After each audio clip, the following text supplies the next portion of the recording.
Right now our contact list fits all on one page, as you can see here.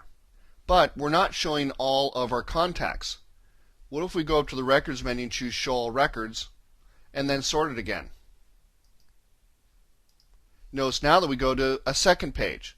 It'd really be nice if we could get all this stuff on one page so you can have a really nice contact page that you put up on your cubicle wall so you can call somebody real quickly. So the way we're going to do that is by adding columns. We're going to go into layout mode and we're going to put some columns in here. Now we worked with these, but we actually had the assistant put them in for us when we were doing labels. We're going to actually put them in ourselves. So we're going to go to layout setup, go to the printing section, and print into columns. We'll simply click OK, and let's go ahead and take a look at it. So it's definitely almost on one page. It's not much left on this other page, but it really is not a pleasing look. It's got the A's going across first. And I'd really rather it be down, so you can see A's are all in this section. It just doesn't look right. I think we need to change this, and we're going to show you how it works when we change it to down first instead. But before we do that, notice where this little column divider is. It's only in the body part right now. Watch what happens when we change it in the layout setup.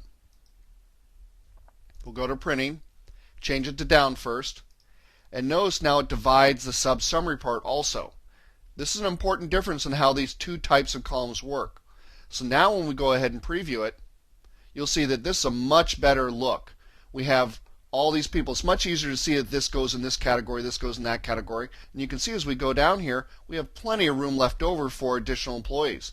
This is a much better looking report or contact list than we had before. Now, we have one more problem though, is that you can see as we go down here, all these phone numbers are lined up. Well, this one isn't. That's because this guy has a shorter name. And what happens is the defaults are at every half inch, right?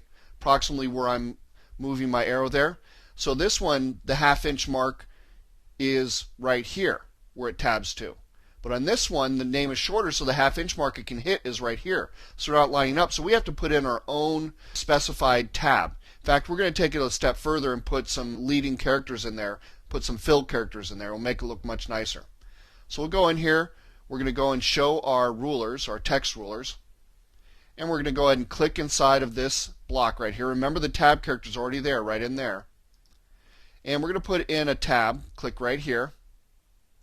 We're going to double click on it. We're going to change it to right justified and fill it with a period. And then we'll set that. Click OK. And let's see how that's working. That looks pretty good. We might want to move it, try a little bit more over.